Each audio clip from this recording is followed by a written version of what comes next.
Okay, so here's what happened. So last week I thought I'd record a video where I would share my thoughts on the first season of Love, Victor, and that I would edit it and upload it before season 2 came out. And I thought it would be a quick 10-15 minute long video, and I ended up going on and on and on for over an hour, and I don't have time to edit that before season 2 comes out, which is all well and good. But also I have opinions on this teaser that Hulu just released, which is basically just a montage of Victor and Benji making out and being interrupted. I have opinions on that. Also, in my video on season 1, I did spend a lot of time speculating about what could happen on season 2. And I'm like, I feel super confident in some of my predictions that I want to have them out there on the internet so I can be able to say, oh yes, I knew it. I told you so. I told you that Armando should have taken a paternity test.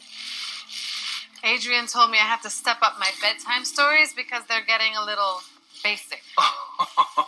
Oh, well, I got a scary story for him. It's about a man who got a vasectomy that didn't take, and him and his wife have a third kid they never planned for. I knew it a year ago. As soon as he said that, I was like, boy, you need a paternity test. And I'm sure I will be proven right because this show is not very subtle. But I have been wrong about things in the past. I have been like 100% absolutely sure that something would happen in a TV show. Like, oh yeah, this is definitely the route it's taking. And, you know, I've been wrong. Felix and Pilar, I personally think that they're going to do a love triangle because this show loves love triangles. And speaking of love triangles, now that things have ended with Benji and Derek, and now things have ended between Victor and Mia, and now it's just Victor and Benji, how long is it going to be before we're going to introduce another person to break up that relationship? There's something going to happen between Benji's friends and Victor's. I don't know. Do you think that they're going to do a love triangle there? So last season, Benji said that he's no longer going to be working with Victor and he was clearing out his things and he had transferred to another coffee shop. But in this teaser that was released, it looks like they were still working at the same coffee shop. Oh, Sarah, you know I have cameras all over this place. Just kidding.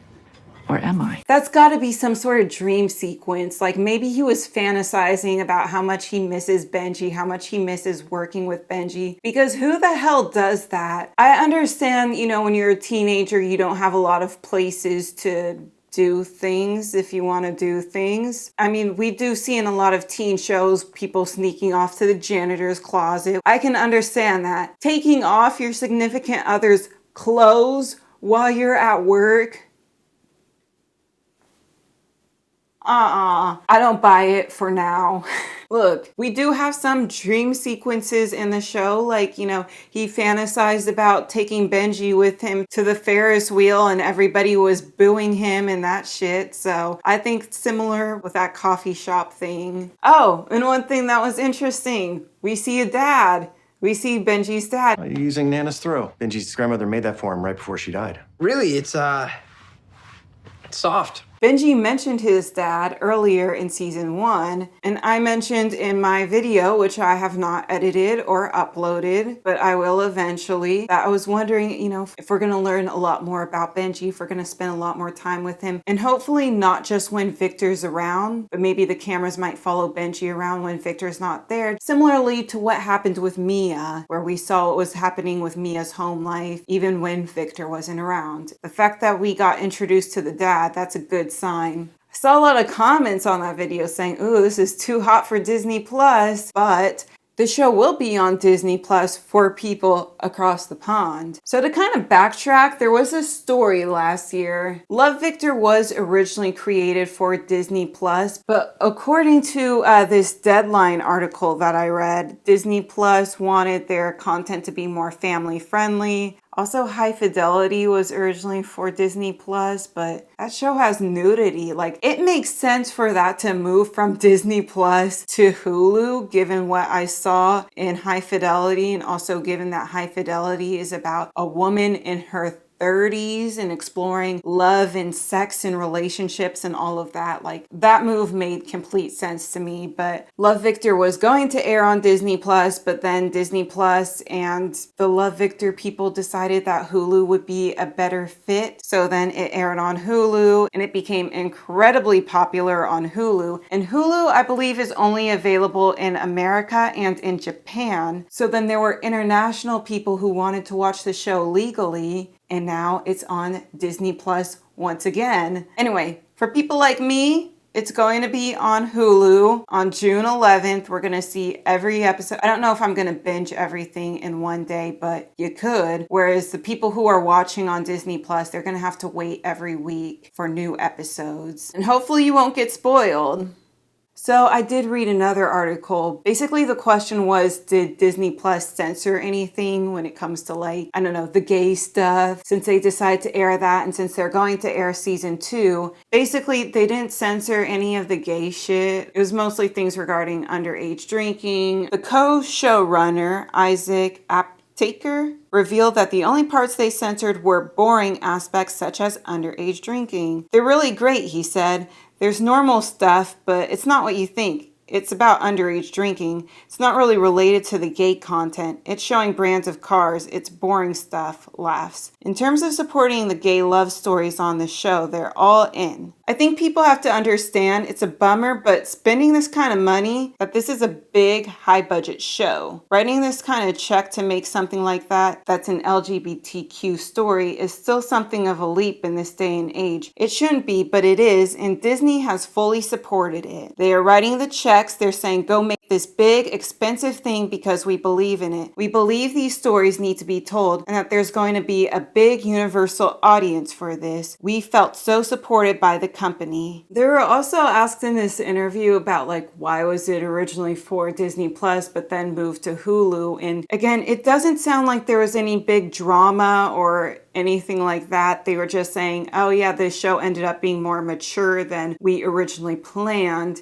And so we thought that it made more sense for it to be on Hulu. But again, it is going to air on Disney Plus as well. There's another question in this interview asking about it being very PG. And then one of the showrunners, EB, damn it, what does EB stand for? Elizabeth something. Our intention was always to make a show that hopefully rang true to teenagers, but at the same time, families could watch together. What kind of family do you have? Because my family, I could not watch this with my mom. But then some families are really cool. Like, I was watching this one reaction video where homegirl was able to show her grandma the WAP music video. 저는 우리 할머니가 너무 놀라시지 않을까 약간 걱정했는데 생각보다 너무 재밌게 보셔가지고. 아니 진짜야. 재밌어. 재밌어? I could never show something like that to my grandma. She would disown me. Yeah, in terms of like gay content, like I watched Modern Family with my mom when it first came out. The gay couple didn't even kiss back then. Yeah, anyway. Okay, so they want to make something that families could watch together. This is never going to be, for us, a graphically sexual show that you immediately reach for the remote and turn off when your parents walk into the room. We want this to be a show that generates conversation and brings people closer together. And the other showrunner said that since this is set in the same universe as Love, Simon, and Love, Simon was not like super graphic or anything like that, then Love, Victor is going to be the same way, which makes sense that you would want to match it. Love, Simon was not a graphic or sexually explicit movie in any way. So I think if you're clicking on Love, Victor and all of a sudden you're met with a world of euphoria, which we love, but there's a disconnect. That does not live in the same universe as this movie. So we hope it feels cohesive with the film. Yeah, that makes sense. So I don't know. I don't know, what is the point of this even? Because like, I keep seeing the same comments about how this is going to be too much for Disney Plus, but apparently Disney Plus is going to air it as is. And apparently they're not going to censor all of the gay stuff, according to those interviews. I mean, I guess they still could, but I think it'd be really bad optics for them, especially since on the first day of Pride this year, Disney was hit with a discrimination lawsuit. So that is not good optics for them either. So, you know, Lake's line that we heard in the trailer? Say the word and I will ditch these gays like a corporation after Pride Month. I bet people are thinking that about Disney. Yeah, I guess that's it. I hope that this is a quick enough video that I can just quickly edit. Before I leave you, I want to ask you your opinion on, I don't know, TV shows for teenagers, I guess, because I'm perfectly cool with this not being Euphoria, and I personally wish that some of the more racy TV shows that are about teenagers, I wish that they would make them about college students instead of high school students. But I would love to know your opinion on that. I think that that could be a whole other video, which I'm not going to make because I'm all backed up. Like I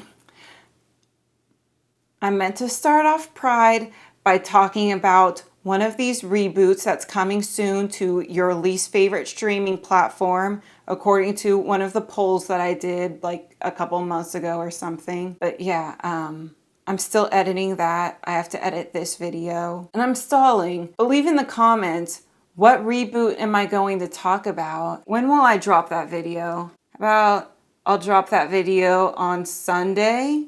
What is Sunday? Sunday is June 12th, which is right after Love Victor airs. Okay. Yeah, maybe I'll post that video then, or maybe it'll be Love Victor Season 1 review. I'll decide later which one to finish editing first. Bye-bye.